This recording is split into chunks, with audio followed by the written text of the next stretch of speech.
अज्ञानतिमिरान्धस्य ज्ञानाञ्जनशलाकया चक्षुरुन्मीलितं येन तस्मै श्रीगुरवे नमः. ಡಾಕ್ಟರ್ ಎಂ ಈಶ್ವರ್ಡಿಯವರ ಜಯಂತಿ ಇವತ್ತು ಆಗಸ್ಟ್ 14ನೇ ತಾರೀಕು. ಅವ್ರ ಬಗ್ಗೆ ಒಂದಷ್ಟು ವಿಷಯಗಳನ್ನ ತಿಳ್ಕೊಳ್ಳೋದಿದೆ. ನಾವು ಅವ್ರ ಜೊತೆಗೆ ಸುಮಾರು 5 ವರ್ಷ ಅವ್ರನ್ನ ನೋಡಿದ್ದೀವಿ, 2.5 ವರ್ಷ ಹತ್ತಿರದಿಂದ ಒಡನಾಡಿದ್ದೀವಿ. ಅವ್ರು ಯಾಕೆ ಈ ಸ್ಥಾನದಲ್ಲಿ ಇಟ್ಟು ಪೂಜನೀಯರಾಗಿದ್ದಾರೆ ಅಂತ ಗೊತ್ತಾಗುತ್ತಿಲ್ಲ. ಅದಕ್ಕೆ ಒಂದಷ್ಟು ಅವ್ರ ಜೀವನ ಶೈಲಿ ಹೆಂಗಿತ್ತು ಅನ್ನೋದನ್ನಷ್ಟು ನೋಡ್ಕೋಬೇಕಾಗ್ತದೆ. ಈ ಆಯುರ್ವೇದ ಅನ್ನೋದು ಒಂದು 400 ವರ್ಷಗಳಿಂದ ಹಿಂದೆ ಬಿದ್ದೋಗಿತ್ತು. ಬ್ರಿಟಿಷ್ ಬಂದಾದ್ಮೇಲೆ ಅದನ್ನ ಹಿಂದಿಗೆ ತಳ್ಳಿಬಿಟ್ಟು ಆಯುರ್ವೇದ ಅಂದರೆ ಎಲ್ಲೋ ಹಳ್ಳಿಲಿ ಮೂಲೆಯಲ್ಲಿ ಎಲ್ಲೋ ಉಳ್ಕೊಳ್ಳೋಂಥ ಪರಿಸ್ಥಿತಿ ಬಂದಂಥ ಕಾಲ. ಹಾಗಾಗಿ ಗುರುವಿನಿಂದ ಅಧ್ಯಯನ ಮಾಡುವಂತಹ ಗುರು ಪರಂಪರೆ ಇತ್ತು, ಗುರುಕುಲಗಳೇನಿತ್ತು, ಅದು ಮುಚ್ಚೋಯ್ತು.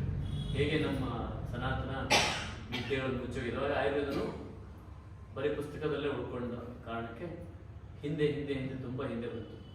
ಈಗ ಒಂದೇ ಅವಕಾಶ, ಶ್ರೀಕೃಷ್ಣ ಭಗವದ್ಗೀತೆ ಹೇಳಿದ್ದಾನೆ, ಯಾವಾಗ ಧರ್ಮ ನಶಿಸ್ತದೋ ಅಧರ್ಮ ಹೆಚ್ಚಾಗುತ್ತೋ ಅವಾಗ ನಾನು ಅವತರಿಸಿ ಅದನ್ನು ಮತ್ತೆ ಸ್ಥಾಪನೆ ಮಾಡ್ತೀನಿ ಅಂತ. ಸೊ ಹಾಗೆ ಒಂದೊಂದು ವಿಂಗಿಗೂ ಭಗವಂತ ಅವತರಿಸಲೇಬೇಕಾಗ್ತದೆ, ಒಂದೊಂದು ಭಾಗಕ್ಕೂ. ಸೊ ಆಯುರ್ವೇದ ತನ್ನದೇ ಆದ ಒಂದು ಭಾಗ. ಅದು ಯಾವಾಗ ಹುಟ್ಟಿತ್ತು ಅಂದರೆ ಆಯುರ್ವೇದಕ್ಕೆ ಯಾವಾಗಲೂ ಹುಟ್ಟಿಲ್ಲ, ಸೃಷ್ಟಿಯ ಜೊತೆಗೆ ಇತ್ತು ಅಂತ. ಯಾಕೆಂದರೆ ಆಯುರ್ವೇದ ಒಂದು ಜೀವನ ಪದ್ಧತಿ, ಅದು ಜೀವನ ಶೈಲಿ ಅಂತ ಕರೆಸ್ಕೊಂಡಿತ್ತು. ಅದೊಂದು ಚಿಕಿತ್ಸಾ ಪದ್ಧತಿ, ಔಷಧಿ, ರೋಗ ಅಂತ ಅಲ್ಲ. ಹಾಗಾಗಿ ಅದು ಅನಾದಿ ಕಾಲದಿಂದ ಇದ್ದ ಆಯುರ್ವೇದ ಇಲ್ಲಿ ನಶಿಸ್ತದಲ್ಲ ಅನ್ನೋ ಕಾರಣಕ್ಕೆ ಭಗವಂತ ಅವತರಿಸಲೇಬೇಕು, ಬೇರೆ ದಾರಿನೇ ಇಲ್ಲ. ಸೊ ಅದಕ್ಕಿಂತ ಹಿಂದೆ ಡಾಕ್ಟರ್ ಎಂ ಈಶ್ವರ್ಡಿ ಅವರು ಬರೋಕ್ಕಿಂತ ಹಿಂದೆ ಇದ್ದ ಆಯುರ್ವೇದದ ಸ್ಥಿತಿಗತಿ ಹೆಂಗೆ ಅಂದರೆ ಪುಸ್ತಕದಲ್ಲಿತ್ತು, ಅದನ್ನು ಓದಿ ಪರೀಕ್ಷೆ ಬರೆಯೋದು, ಅವರು ಎಕ್ಸಾಮಲ್ಲಿ ಪಾಸ್ ಆಗೋದು, ಡಾಕ್ಟರ್ ಅಂತ ಒಂದು ಸರ್ಟಿಫಿಕೇಟ್ ತಗೊಳ್ಳೋದು. ಯಾರಿಗೂ ಆಯುರ್ವೇದ ಪ್ರಾಕ್ಟೀಸ್ ಮಾಡೋಕ್ಕೆ ಬರ್ತಿರ್ಲಿಲ್ಲ. ನಾವೆಲ್ಲ ಹಿಂದೆ ನೋಡಿದ್ದೀವಿ, ಬೇಕಾದಷ್ಟು ಜನ ಆಯುರ್ವೇದ ಡಾಕ್ಟರ್, ನಮ್ಮ ದೊಡ್ಡಪ್ಪನ ಆಯುರ್ವೇದ ಇತ್ತು, ಅವರೆಲ್ಲ ಇತ್ತು. ಬಟ್ ಆಯುರ್ವೇದ ಪ್ರಾಕ್ಟೀಸ್ ಮಾಡ್ತಾ ಇದ್ದಾರೆ ಯಾರು ಅಂದರೆ ಯಾರು ಆಯುರ್ವೇದ ಅಂತ ಯೂನಿವರ್ಸಿಟಿಲಿ ಓದಿಲ್ವೋ ಅವರೇ ಪ್ರಾಕ್ಟೀಸ್ ಮಾಡ್ತಾ ಇದ್ರು. ಯಾಕಂದ್ರೆ ಅವ್ರ ಪರಂಪರಾಗತೆಯಿಂದ ಬಂದಿತ್ತು ಮನೆಯಿಂದ. ಅದು ಬಿಟ್ಟರೆ ಓದಿ ಬಂದವರೆಲ್ಲರೂ ಇಂಗ್ಲೀಷ್ ಮೆಡಿಸಿನ್ನೇ ಫಾಲೋ ಮಾಡ್ತಾ ಇದ್ರು. ಅದಕ್ಕೆ ಮತ್ತೆ ಆಪ್ಷನ್ ಕೊಟ್ಟಿದ್ರು, ಆಯುರ್ವೇದ ಮಾಡಿದ್ರೆ ಒಂದಷ್ಟು ದಿನ ಎಮರ್ಜೆನ್ಸಿ ಮೆಡಿಸಿನ್ ಅಂತ ಒಂದು 6 ತಿಂಗಳು ಪ್ರಾಕ್ಟೀಸ್ ಮಾಡಿ ಆಮೇಲೆ ಎಮರ್ಜೆನ್ಸಿ ಮೆಡಿಸಿನ್ ಮಾಡಿರಿ ಲೈಫ್ ಟೈಮ್ ಅನ್ನೋ ಥರ. ಸೊ ಪೂರ್ತಿ ಆಲ್ಮೋಸ್ಟ್ ಆಯುರ್ವೇದ ಏನೂ ಇಲ್ಲ ಅನ್ನೋ ಥರ ಮುಚ್ಚುವಂಥ ಕಾಲ. ಕೇವಲ ಒಂದಷ್ಟು ಔಷಧಿಗಳು, ಒಂದಷ್ಟು ಕಾಯಿಲೆಗಳಿಗೆ ಅಷ್ಟೇ ಪರಿಚಯ ಆದ ಆಯುರ್ವೇದ ಅದು ಪೂರ್ಣ ಆಯುರ್ವೇದ ಅಲ್ಲ. ಅದು ಪೂರ್ಣ ಆಯುರ್ವೇದ ಬರಬೇಕು ಅಂದರೆ ಕೊಂಡಿ ಕಳಚೋಗಿದೆ 400 ವರ್ಷಗಳ ಕಾಲ. ಮತ್ತೆ ಭಗವಂತ ಬರಲೇಬೇಕು. ಸೊ ಆ ರೂಪದಲ್ಲಿ ಈಶ್ವರಡ್ಡಿ ಅವರು, ಅವ್ರ ಚರಕ ಮಹರ್ಷಿಗಳು, ಸುಶ್ರುತರು, ಸ್ವತಃ ಧನ್ವಂತರಿನೋ, ನಾವು ಧನ್ವಂತರಿ ಸ್ವರೂಪರು ಅಂತ ನಾವು ಭಾವಿಸ್ತೇವೆ ಅವ್ರನ್ನ. ಏನೋ ಆಚಾರ್ಯರು ಮತ್ತೊಂದ್ಸರಿ ಅವತರಿಸಿ ಬಂದರು. ಇಲ್ಲ ಅಂದರೆ ಆಯುರ್ವೇದ ಸಂಹಿತೆಗಳು ಅವು ಭಾಳ ಕಬ್ಬಿಣದ ಕಡಲೆ ಇದೆ. ಅವನು ಓದ್ಕೊಂಡು ಅದು ಯಥಾವತ್ ಅದು ಹೆಂಗಿತ್ತು ಹಾಗೆ ಹೇಳ್ಬೇಕಲ್ಲ. ಯಾರು ಬರೆದಿರ್ತಾರೋ ಅವರನ್ನು ಹೇಳಕ್ಕೆ ಸಾಧ್ಯ, ಅಥವಾ ಯಾರು ಅದನ್ನು ಅದೇ ಆಗಿರ್ತಾರೋ ಅವರನ್ನು ಹೇಳೋದಕ್ಕೆ ಸಾಧ್ಯ. ಸೊ ಹಂಗೆ ಈಶ್ವರಡ್ಡಿ ಅವರು ಅದೇ ಆಗಿ ಬಂದರು, ಅವತರಿಸಿದವರು. ಹೆಂಗೆ ಅನ್ಸುತ್ತೆ ಹಂಗೆ ಅದೇ ಆಗಿ ಬಂದವರು ಅಂತ ಹೆಂಗೆ ಅನ್ಸುತ್ತೆ ಅಂದರೆ, ಒಬ್ಬ ವ್ಯಕ್ತಿ, ಈಗ ಭಗವಾನ್ ಶ್ರೀರಾಮಕೃಷ್ಣ ಅವರು ಭಗವಂತನ ಬಿಟ್ಟು ಬೇರೆ ಏನಾದ್ರು ಮಾತಾಡಿದ್ರೆ ಇಡೀ ಜೀವನದಲ್ಲಿ ಅಂದರೆ ಏನೂ ಇಲ್ಲ. ಒಂದು ಅಕ್ಷರ ಏನು ಮಾತಾಡಿದ್ರು ಭಗವಂತನ ಬಗ್ಗೆನೇ ಮಾತಾಡೋದು. ಯಾಕೆ? ಭಗವಂತನ್ನೇ ಜನರಿಗೆ ಸುಲಭದಲ್ಲಿ ರೀತಿಯಲ್ಲಿ ಕೊಡೋದಕ್ಕೆ ಅಥವಾ ಸುಲಭ ಸಾಧ್ಯ ಆಗಲಿಕ್ಕೆ ಬಂದಂಥವ್ರು. ಸೊ ಅದ್ರ ಹೊರತಾಗಿ ಇನ್ನೇನೂ ಮಾತಾಡೋದು, ಅವ್ರು ಇಷ್ಟನೂ ಪಡೋಲ್ಲ. ಈ ಪ್ರಪಂಚ ಅವ್ರಿಗೇನು ಒಂದು ನಾಟಕದ ಗೊಂಬೆ ಇದೆ, ಆಟದ ಥರ ನಮ್ಮ ಥರ ಅಂಟ್ಕೊಂಡೇನಿರಲ್ಲ. ಹಂಗೆ ಈಶ್ವರಡ್ಡಿ ಅವರು ಬಂದರೆ ಆಯುರ್ವೇದ ಅಷ್ಟೇನೆ, ಅವ್ರು ಮತ್ತೊಂದು ಏನೂ ಇರಲಿಲ್ಲ. ಆಯುರ್ವೇದ ಒಂದೇ. ನಾವು ನೋಡ್ರೆ 5 ವರ್ಷಗಳ ಕಾಲದಲ್ಲಿ ಆಯುರ್ವೇದ ಬಿಟ್ಟು ಮತ್ತೊಂದು ಏನೂ ಮಾತಾಡಿಲ್ಲ. ಇದೊಂದು ಸೋಜಿಗೆ. ಗುರು ಹಂಗಿರೋದಕ್ಕೆ ಸಾಧ್ಯ. ಬೇರೆ ಏನು ಬೇರೆ ಏನು ವಿಷಯನೇ ಇಲ್ಲ, ಚರ್ಚೆನೇ ಇಲ್ಲ, ಬೇರೆ ಏನು ಮಾತಾಡಿದ್ರು. ನಾವು ಮತ್ತೆ ಕೇವಲ ಕ್ಲಾಸಲ್ಲಿ ಅಷ್ಟೇ ಇರಲಿಲ್ಲ, ಅವ್ರ ಜೊತೆಗೆ ಅವ್ರ ಮನೇಲಿ ಇರ್ತಿದ್ವಿ. ಈಗಲೂ ಅವ್ರ ಶ್ರೀಮತಿ ಅವರಿದ್ದಾರೆ, ಪದ್ಮಾವತಿ, ಅವ್ರ ಕೈಲಿ ಊಟ ಮಾಡ್ತಿದ್ವಿ, ಅವ್ರ ಮನೇಲೇ ಇರ್ತಿದ್ವಿ. ರಾತ್ರಿ ಎಷ್ಟೋ ಹೊತ್ತಿದ್ದಕ್ಕೆ ಮಾತಾಡ್ಕೊಂತ ಏನು ಡಿಸ್ಕಸ್ ಮಾಡಿದ್ರು ಆಯುರ್ವೇದ ಬಿಟ್ಟು, ಮತ್ತೆ ತಮಾಷೆ ಇದ್ರು ಆಯುರ್ವೇದದಲ್ಲೇ, ಏನಿದ್ರು ಆಯುರ್ವೇದ. ಸೊ ಒಂದಷ್ಟು ಸೂತ್ರಗಳನ್ನು ಅವಾಗ ಮಾತಾಡುವಾಗ ಅವಾಗ ಸೂತ್ರಗಳನ್ನು ಹೇಳ್ತಾ ಬಂದಿದ್ದಾರೆ. ಆ ಸೂತ್ರಗಳನ್ನು ಇವತ್ತು ಅಟ್ಲೀಸ್ಟ್ ಒಂದು 4 ಸೂತ್ರಗಳನ್ನು ನಾವು ಅವ್ರ ಜೀವನ ಸೂತ್ರ ಹೆಂಗಿತ್ತು ಅಂತ 4 ಕಲ್ತ್ಕೊಂಡ್ರೆ, ನಮ್ಮ ಜೀವನದಲ್ಲಿ ಅಳವಡಿಸ್ಕೊಂಡ್ರೆ ಸಾರ್ಥಕ ಆಗ್ತದೆ. ಯಾಕಂದ್ರೆ ಆಯುರ್ವೇದ ಕೇವಲ ವೈದ್ಯ ಪದ್ಧತಿ ಅಲ್ಲ, ಜೀವನ ಪದ್ಧತಿ ಆಗುತ್ತೆ. ಒಂದು ಹಂತ ಬಂದಿತ್ತು. ಈಗ ಈ ಹಂತ ಎಲ್ರಿಗೂ ಬರ್ತದೆ. ಒಂದು ವಿಷಯ ಇರ್ತದೆ, ಒಂದು ಡೈಲಾಮ ಬಂದ್ಬಿಡ್ತದೆ, ನಾನು ಇದಕ್ಕೆ ಹೋಗ್ಲಾ. ಇದು ಎಲ್ರಿಗೂ ಬರೋವಂಥದ್ದು. ಯಾವುದೇ ವಿಷಯ ಇದೆ, ನಾನು MBBS ಹೋಗ್ಲಾ, ಆಯುರ್ವೇದ ಹೋಗ್ಲಾ, ನಾನು ಈ ಹೊಲ ತಗೊಳ್ಳ, ಆ ಹೊಲ ತಗೊಳ್ಳ, ನಾನು ಇದನ್ನು ಮಾಡ್ಲಾ, ಅದನ್ನು ಮಾಡಲ, ನಾನು ಇಲ್ಲಿ ಜಾಬ್ ಸೇರಲ್ಲ, ಇಲ್ಲಿ ಒಟ್ಟು 2-3 ಒಂದು. ಸೊ ಅಲ್ಲಿ ಆಯ್ಕೆ ಬಂದಾಗ ಬಹಳ ಗೊಂದಲಕ್ಕೆ ಬೀಳ್ತೀವಿ. ಈ ಗೊಂದಲಕ್ಕೆ ಬಿದ್ದಾಗ ಏನು ಮಾಡಬೇಕು ಅಂತ ಒಂದು ಸಲಹೆ ಅವ್ರು ಹೇಳ್ತೀವಿ, ಭಾಳ ಸರಳ. ಸ್ವಲ್ಪ ಗೊಂದಲಕ್ಕೆ ಬಿದ್ದಾಗ 2 ಆಯ್ಕೆಗಳು ನಿಮ್ಮ ಮುಂದೆ ಇದ್ದಾವೆ, ಎರಡಕ್ಕೂ ಈಕ್ವಲ್ ಇದು ಪ್ರಯಾರಿಟಿ ಇದೆ. ಈಕ್ವಲ್ ಅಂದರೆ ಎಲ್ಲ ದೃಷ್ಟಿ, ಇದಕ್ಕೂ ಸಂಬಳ ಅಷ್ಟೇ, ಅದಕ್ಕೂ ಸಂಬಳ ಅಷ್ಟೇ, ಇದಕ್ಕೂ ಜೀವನ ಹಂಗೆ, ಇದಕ್ಕೂ ಜೀವನ ಹಂಗೆ, ಇದು ಬೆಂಗಳೂರಲ್ಲೇ, ಇದು ಬೆಂಗಳೂರಲ್ಲೇ, ನಿಮ್ಗೆ ಎಲ್ಲವೂ ಸಮವಾಗಿದ್ದಾವೆ ಅಂದಾಗ ಏನು ಮಾಡಬೇಕು? ಡೈಲಾಮ್ ಎಷ್ಟು ದಿನ ಹೇಳ್ಕೋಬೇಕು, ಎಷ್ಟು ದಿನವೂ ಹೇಳ್ಕೋಬಾರ್ದು ಅಂತ. ಸಮ ಇದ್ದಾಗ ಎಲ್ಲವೂ ಸಮ, ನೀವು ಎಲ್ಲ ದೃಷ್ಟಿಯಿಂದ ಯೋಚನೆ ಮಾಡಿದ್ರೆ ಎಲ್ಲವೂ ಸಮ ಅಂತ ಅನಿಸ್ತದೆ. ಆವಾಗ ಏನು ಮಾಡಬೇಕು ಅಂದರೆ, ಇದು ಚಿಕಿತ್ಸೆಗೂ ಅಪ್ಲೈ ಆಗುತ್ತೆ, ನಾವೇನೋ ಚಿಕಿತ್ಸೆ ಮಾಡುವಾಗಲೂ ಅಪ್ಲೈ ಆಗುತ್ತೆ, ಏನಾದ್ರು ಹೇಳುವಾಗ. ಈ ಸಂದರ್ಭದಾಗ ಏನು ಮಾಡಬೇಕು ಅಂದರೆ, ಕಣ್ಣು ಮುಚ್ಕೊಂಡು ಒಂದನ್ನು ಆಯ್ಕೆ ಮಾಡ್ಬೇಕು. ಮೊದಲನೇ ಸಿದ್ಧಾಂತ, ಕಣ್ಣು ಮುಚ್ಕೊಂಡು 2 ಸಮ ಇದಾವಲ್ಲ ಸಮಸ್ಯೆ, ಕಣ್ಣು ಮುಚ್ಕೊಂಡು ಒಂದನ್ನು ಆಯ್ಕೆ ಮಾಡ್ಕೊಳ್ಳೋದು. ಎರಡನೇದನ್ನು ಪೂರ್ತಿ ಮಾಡ್ಕೊಳ್ಬೇಕು. ಇದೊಂದು ಸಿದ್ಧಾಂತ. ಒಂದನ್ನು ಆಯ್ಕೆ ಮಾಡ್ಕೊಂಡು ಅದು ಚೆನ್ನಾಗಿತ್ತ, ಅದು ಚೆನ್ನಾಗಿತ್ತ, ಅದು ಚೆನ್ನಾಗಿತ್ತ, ಪ್ರಶ್ನೆ ಇಲ್ಲ. 2 ಆಯ್ಕೆ, ಒಂದು ಆಯ್ಕೆ ಮಾಡ್ಕೊಂಡು ಒಂದು ದಾರಿ ಆಯ್ಕೆ ಮಾಡ್ಬೇಕು, ಎರಡನೇದನ್ನು ಪೂರ್ತಿ ಮಾಡ್ಕೊಳ್ಬೇಕು. ಸೊ 2ನೇ ದಾರಿ ಆಯ್ಕೆ ಮಾಡ್ಬೇಕು, ಒಂದನೇದನ್ನು ಪೂರ್ತಿ ಮಾಡ್ಕೊಳ್ಬೇಕು, 2 ದಾರಿ, ಇಷ್ಟೇ. ಸೊ ಇದು ಒಂದು ಸೂತ್ರ. ಜೀವನಕ್ಕೆ ಇದು ಬಹಳ ನಮಗೆ ಬಹಳ ಅನ್ವಯ ಆಗಿದೆ. ಇಂಥ ಡೈಲಾಮ್ ಗೊತ್ತಾಗಿಲ್ಲ, ಭಾಳಷ್ಟು ಸಹಾಯ ಮಾಡಿ. ಸೊ ಇದು ಬೇಕು ಅದು ಬೇಕು ಅಂತ ಅಲ್ಲಕ್ಕೆ ಬರ್ತದೆ. ಸೊ ಇದು ಒಂದು ಅವರ ನಿಖರವಾದ ಸೂತ್ರ. ಇದು ನಾವು ಅಳವಡಿಸ್ಕೊಂಡ್ರೆ ಎಲ್ಲ ಕಡೆಗೆ ತುಂಬ ಸಹಾಯ ಆಗ್ತದೆ. ಹಾಗೆಯೇ ವ್ರತ ನಿಯಮಗಳನ್ನೆಲ್ಲ ತುಂಬ ಮಾಡ್ತೀವಿ. ಈ ಬಗ್ಗೆ ಒಂದು ಪ್ರಶ್ನೆ ಬಂದಿತ್ತು, ವ್ರತಗಳನ್ನು ಮಾಡೋದು ಹೇಗೆ, ನಿಯಮಗಳನ್ನು ಮಾಡೋದು ಹೇಗೆ. ಸರ್ ಅದು ನಾನು ಗಮನಿಸಿದಂಗೆ ಅವರು ನಿಖರವಾಗಿ ಹಿಂಗೆ ಪೂಜೆ ಮಾಡಿದ್ದು ನೋಡಿಲ್ಲ. ಅವ್ರು ಇದ್ದದ್ದೇ ಪೂಜೆ, ಅವ್ರು ಮಾತಾಡಿದ್ದೇ ಮಂತ್ರ, ಅವ್ರು ಏನು ಉಸಿರಾಡ್ತಿದ್ರೆ ಅದೇ ತೀರ್ಥ ಒಳಗೊಂಡೆಲ್ಲ ಹಂಗೆ ಇದ್ದರು ಬಿಟ್ರೆ ನಾವು ಆಕಾರದಿಂದ ಪೂಜೆ ಮಾಡಿದ್ದರೆಲ್ಲ ಏನು ನೋಡಲೇದು. ಇವುಗಳಲ್ಲಿ ಹೇಳೋ ಆದರೆ ಅವರು ಗಾಡಿ ಅದೊಂದು ಸ್ಕೂಟಿ ಅದು ಹತ್ಕೊಂಡ್ಬರೋರು, ಅದಕ್ಕೇನೋ ಅಮಾವಾಸ್ಯೆನ ಪೂಜೆ ಮಾಡೋದ್ರಿಂದ ಏನೂ ಮಾಡ್ತೀವಿ. ಯಾಕಂದ್ರೆ ಸ್ವತಃ ತಾನೇ ಒಂದು ಅಂತ ಇದ್ದಿದ್ದು, ಸುಮ್ಮನೆ ಗಾಡಿ ತಟ್ಟಿಬಿಟ್ಟು ಹತ್ಕೊಂಡು ಬರೋರು. ಎಲ್ಲಿತ್ತು ಅವ್ರ ಶ್ರದ್ಧೆ ಹಂಗ? ಪೂಜೆ ಎಲ್ಲಿ ಮಾಡ್ತಿದ್ರು ಅಂದರೆ, ಹಿಂಗೇನು ಪೂಜೆ ಮಾಡ್ತಾರಲ್ಲ, ಪೂಜೆ ಎಲ್ಲಿ ಮಾಡ್ತಿದ್ರು? ನಾವು ಒಪ್ಪಿಡಿಲೆಲ್ಲ ನಿಂತ್ಕೊಂಡು ಬರ್ಕೋತಿದ್ವಿ. ನಾವು ನಿಂತ್ಕೊಳ್ಳೋದ್ರೆ ಬೆಳಿಗ್ಗೆ 10 ಗಂಟೆಯಿಂದ ಸಂಜೆ 5 ಗಂಟೆಗೆ ಒಪ್ಪಿಡಿ 5 ಗಂಟೆ ಅಷ್ಟೊಂದು ನಿಂತ್ಕೊಳ್ಳೋದೆ. ಎಲ್ಲೋ ಕೂತ್ಕೊಳ್ಳೋದು ಚೇರ್ ಕೊಟ್ಟರು ಪಕ್ಕ ಏನಿಲ್ಲ. ಅದು ಈಗಿನ ಸೊಫಿಸ್ಟಿಕೇಟೆಡ್ ಲೈಫ್ ಅಷ್ಟೇ.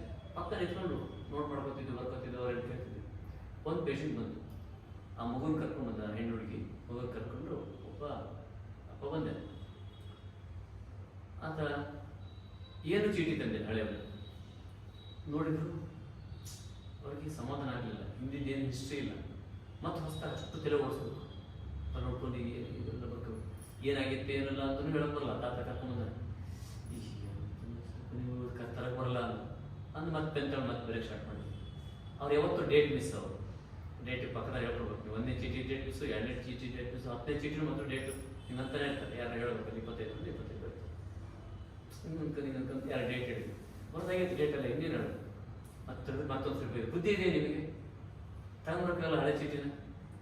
ಏನೋ ಒಂದು ದೊಡ್ಡ ಕಳಿಸ್ಬೋದಿತ್ತಲ್ಲ, ಅಷ್ಟು ಇದಲ್ಲ, ಏನೋ ಒಂದು ದೊಡ್ಡ ಕಳಿಸ್ಬೋದು ಇಲ್ಲ. ಮತ್ತೆ ಪೆನ್ನೆಟ್ ಮತ್ತೆ ಸ್ವಲ್ಪ ತೊಗೊಂಡ್ರು, ಮತ್ತೆ ಚರ ಮಾಡಿ ಸ್ವಲ್ಪ ಅಲ್ಲಪ್ಪ ನಿಮಗೆ ತಲೆಯಲ್ಲಿ ಇರ್ತೀವಿ. ಒಂದು ಚೀಟಿ ತರೋಕ್ಕಾಗಲ್ಲ ನಿಮಗೆ, 3 ಸೇರಿ ಮತ್ತೆ ನಾವೆಲ್ಲ ನಗು ಬಂದ್ಬಿಡುತ್ತೆ ಮೇಡಮ್ ಅಷ್ಟೊತ್ತಿಗೆ. ಮತ್ತೆ ಅವ್ರಿಗೆ ಅಂದರೆ ಆ ಪೇಷಂಟ್ ಎಷ್ಟು ಕಡೆ ಒಂದು ಚೀಟಿ ಬರ್ದು ಕಳಿಸ್ತದೆ ಅಂತ ದೊಡ್ಡ ವಿಷಯ. ಗೊತ್ತಾಗಲಿ ಏನು ಗೊತ್ತಾಗಿಲ್ಲ, ನಮಗೆ ಹೊಸ್ತಾಗಿ ಅಂತ ಬರ್ದು ಕಳಿಸ್ಕೊಬೋದು. ಎಷ್ಟು ಇನ್ವಾಲ್ವ್ ಅಂದರೆ ಆ ಮಗುನ ಪೂಜೆ ಥರ ಅದೊಂದು ಭಗವಂತ, ಅದನ್ನು ಪೂಜೆ ಮಾಡ್ಬೇಕು ಅಷ್ಟೇ, ಅದು ಸರಿ ಮಾಡಬೇಕು ಅದಷ್ಟೇ. ಮನೆಗೆಲ್ಲ ಸೇರಿಸಿ ಎತ್ತು ಆ ಕಡೆ ಹೋಗಿ ಎತ್ತು ಅವ್ರಿಗೆ ಸ್ಮೋಕ್ ಮಾಡ್ತಿದ್ರು. ಯಾಕೆ ಇದನ್ನ ಹೈಲೈಟ್ ತಗೊಳ್ಳೋ ಅವಶ್ಯಕತೆ ಯಾರಿಗೂ ಇಲ್ಲ ಸ್ಮೋಕ್ ಮಾಡೋದು. ಯಾಕಂದರೆ ಎಲ್ಲ ಶಿವನ ಗಣಗಳನ್ನು ನೋಡಿ, ಎಲ್ಲ ನಮ್ಮ ನ್ಯಾಯ ಸಾಧುಗಳು, ಈ ಸಾಧುಗಳು ಎಲ್ಲ ನೋಡ್ರಿ, ಪಂಗಿ ಸೇರಿದ್ರು, ಶಿಷ್ಯಾಸರಿ ಫ್ರೂಟ್ ತಗೊಳ್ರಿ, ಅವರೆಲ್ಲ. ಯಾಕಂದರೆ ಅದು ಏಕಾಗ್ರತೆ ಕೊಡ್ತಾ ಹೋಗ್ತದೆ ಭಗವತ್ ಬಗ್ಗೆ. ಅಲ್ಲಿ ಹೋಗಿ ಹೊರಗಡೆ ಸ್ವಲ್ಪ ತಿಂದು ನೆನಪಾಯ್ತಲ್ಲ, ಬಂದು ವಾಪಸ್ ಬಂದು ಸರ ಬರ್ದು ತಮ್ಮ ಕಳ್ಕೊಬೇಡಿ ಮುಂದೆ. ಇದು ಇಷ್ಟು ಒಂದು ಪೂಜೆ ಹೆಂಗಿರ್ತೀವಿ ಅಂತ. ನೀವು ಗಂಟೆ ಹಚ್ಚಿ ಉದಿನ ಹಚ್ಚಿ ಬೆಳಗ್ರು, ಅವ್ರು ಸಿಗರೇಟ್ ಬಳಸಿದ್ರು, ಇದು ಸಮಸ್ಯೆ ಇಲ್ಲ. ಪೂಜೆ ಹೆಂಗಿತ್ತು ಅಂತ ಗಮನಿಸ್ರಿ. ಏನು ಪೂಜೆ ಅವ್ರಿಗೇನು ಗೊತ್ತಿಲ್ವಾ? ಸಿಗರೇಟ್ ಸೇರಿದ್ರೆ ನನ್ನ ಆರೋಗ್ಯ ಹಾಳಾಗುತ್ತೆ ಅಂತ ಗೊತ್ತಿಲ್ಲ ಅವ್ರಿಗೆ, ಗೊತ್ತು. ಆದರೆ ಅದಕ್ಕೆ ಜಸ್ಟಿಸ್, ಅದಕ್ಕೆ ನ್ಯಾಯ ಒದಗಿಸೋಕೆ ಮಗುವಿಗೆ ಏಕಾಗ್ರತೆ ಮಾಡ್ಕೋಬೇಕು. ಅದನ್ನ ನೆನಪು ಮಾಡ್ಕೋಬೇಕು, ಅವ್ರು ಬಂದಿದ್ದು ಯಾವಾಗ ಏನು ಮಾಡ್ಕೊಂಡಿದ್ರು ಅಂತ.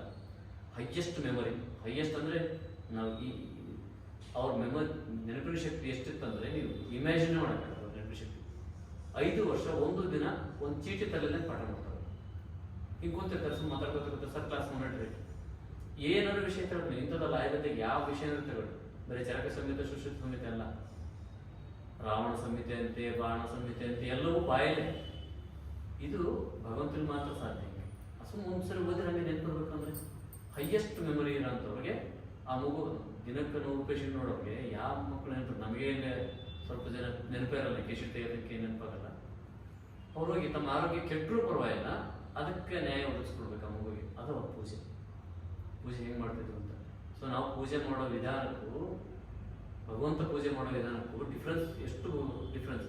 ಶ್ರೀರಾಮಕೃಷ್ಣ ಪೂಜೆ ಮಾಡ್ತಿದ್ರು ಕಾಳಿನ.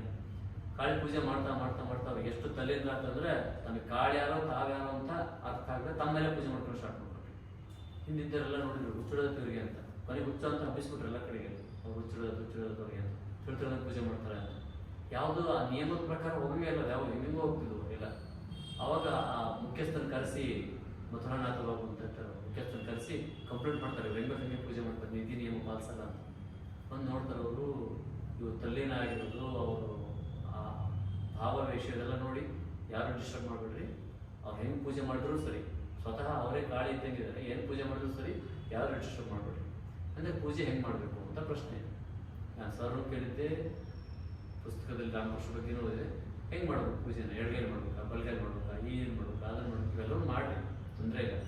ಆದರೆ ಅದಕ್ಕೆ ಅತಿಯಾಗಿ ಜೋತ್ ಬಿಟ್ಬಿಟ್ಟು ಮಾಡೋದ ಅಲ್ಲ. ಹಂಗಲ್ಲ, ಪೂಜೆ ಹೆಂಗಾರ ಮಾಡಿರಿ, ಪ್ರಾಮಾಣಿಕ ಮಾಡಿ ಅಷ್ಟೇ. ಇದೊಂದೇ ಪೂಜೆ ಹೆಂಗಾರ ಮಾಡಿರಿ, ಪ್ರಾಮಾಣಿಕ ಮಾಡಿ. ಒಳಗಡೆ ಪ್ರಾಮಾಣಿಕ ಭಕ್ತಿ ಇತ್ತಂದರೆ ನಿನ್ನ ಎಡಗೈ ನೆನಪಿರಲ್ಲ, ನಿನ್ನ ಬಲಗೈ ನೆನಪಿರಲ್ಲ, ನೀನು ನೆನಪಿರಲ್ಲ ಪೂಜೆ ಮಾಡುವಾಗ.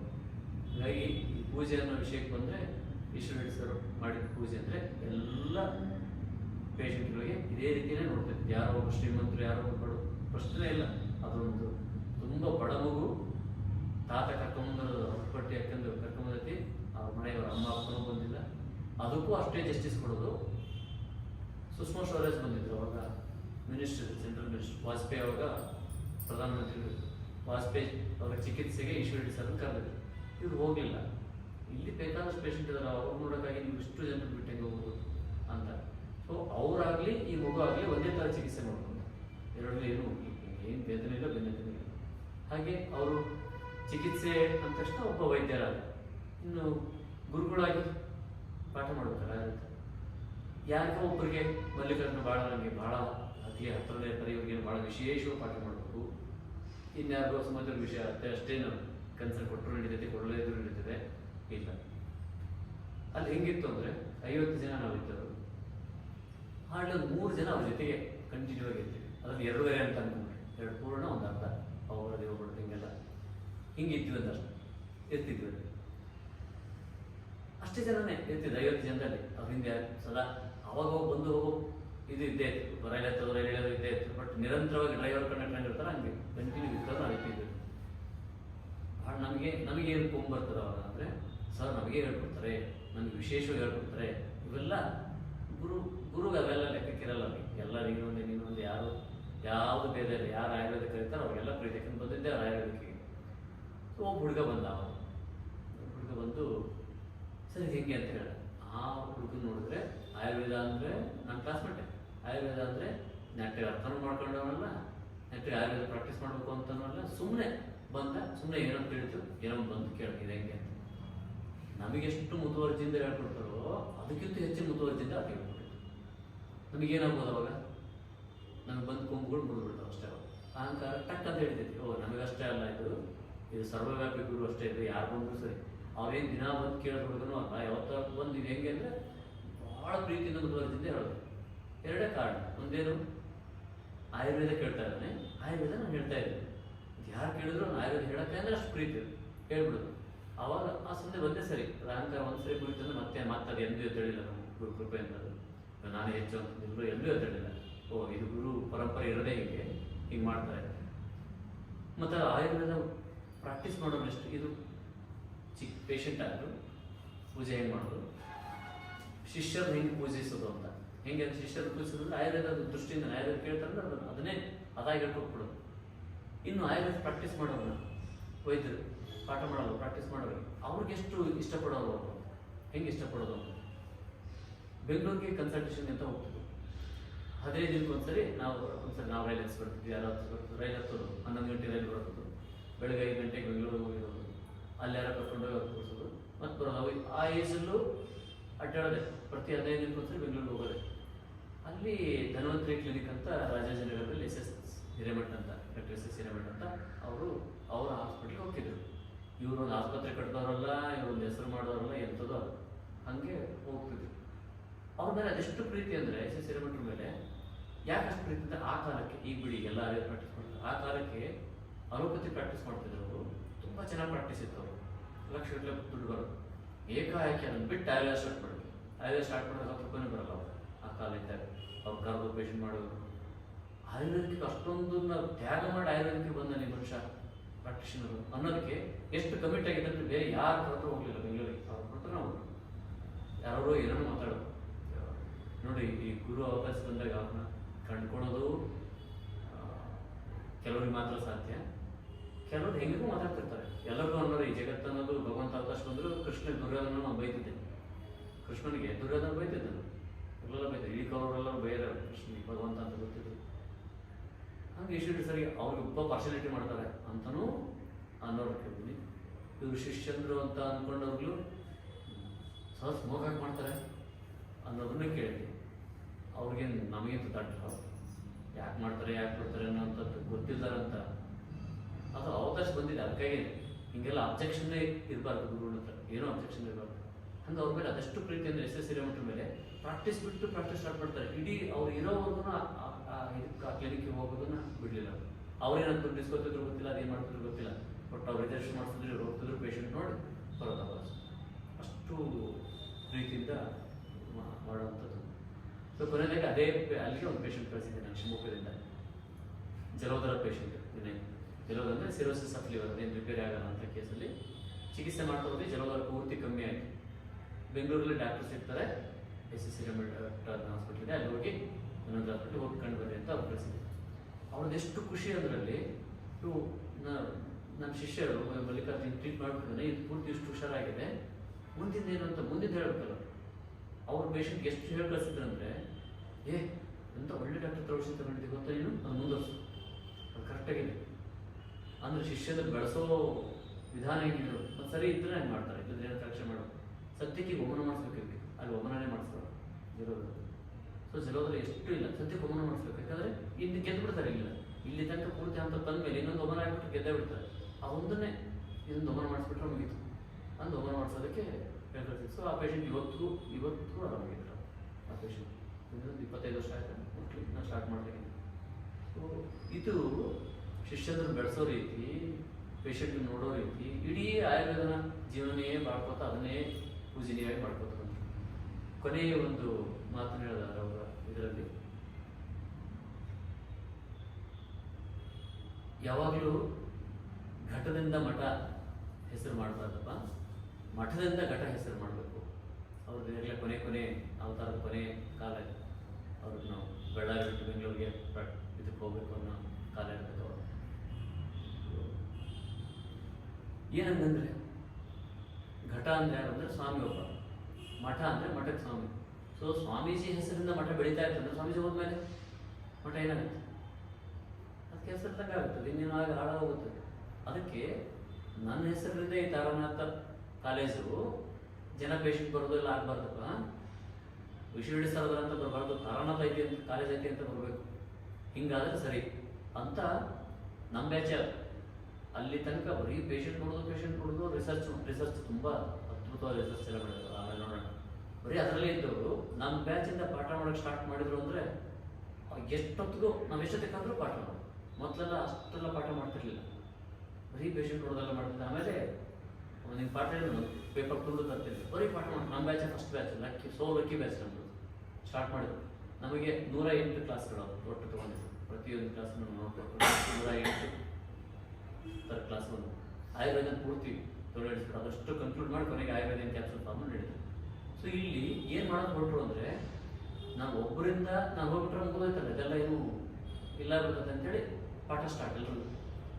ಹಾಗಾಗಿ ವ್ಯಕ್ತಿಯಿಂದ ಸಂಸ್ಥೆ ಬೆಳಿಬಾರ್ದು, ಸಂಸ್ಥೆ ಹತ್ರ ವ್ಯಕ್ತಿಗಳು ಬಂದು ಅಲ್ಲಿ ಕಲ್ತ್ಕೊಂಡು ಹೋಗ್ಬೇಕು ಅನ್ನೋ ಸಿದ್ಧಾಂತ ಇಟ್ಕೊಂಡು ತುಂಬ ಎತ್ತರಕ್ಕೆ ಎಲ್ಲ ಪೇಷಂಟ್ಗಳು ಎಲ್ಲ ಡಾಕ್ಟರ್ಸ್ನ ಪಾಠ ಮಾಡೋದು. ಎಷ್ಟು ಜನ ಆಗ್ತಾರೆ. ಸೊ ಇವತ್ತು ಏನಾಗಿದೆ ಅಂದರೆ ಜಗತ್ತಲ್ಲಿ ಅವ್ರು ಪಾಠ ಮಾಡಿದ ಶಿಷ್ಯಂದ್ರು, ಅಥವಾ ಅವ್ರ ಶಿಷ್ಯಂದ್ರೆ ಇವತ್ತು ಆಯುರ್ವೇದ ಪ್ರಾಕ್ಟೀಸ್ ಮಾಡ್ತಾರೆ. ನೀವು ಹೇಗೆ ಹುಡುಕಿದ್ರು ಜಗದೀಶಾಜಿ ಅಂತ ಇಲ್ಲಿ ಬಂದರು ದಾವಣಗೆರೆಗೆ. ನನ್ಗೆ ಸೀನಿಯರು ಈಶ್ವರ ಪಾಠ ಮಾಡ್ಕೊಂಡೆ ಕಲ್ತು ಬಂದರು.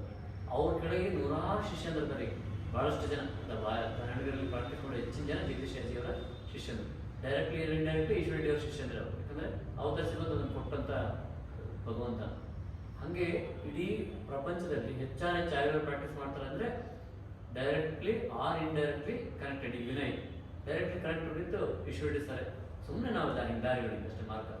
ಸೊ ಹಂಗಾಗಿ ಅಲ್ಲಿಂದ ಪ್ರಾರಂಭ ಮಾಡಿ ಎಲ್ಲ ಕಡೆ ಸಂಸ್ಥೆನೇ ಇರಬೇಕೆ ಹೊರತು ವ್ಯಕ್ತಿಯಿಂದ ಅದು ಇರಬಾರ್ದು. ಇದು ಕೊನೆ ಮಾತು. ಇದು ದೊಡ್ಡ ಪೂಜನೀಯರು ಮಾತ್ರ ನೀವು ಹೇಳೋದಕ್ಕೆ ಸಾಧ್ಯ.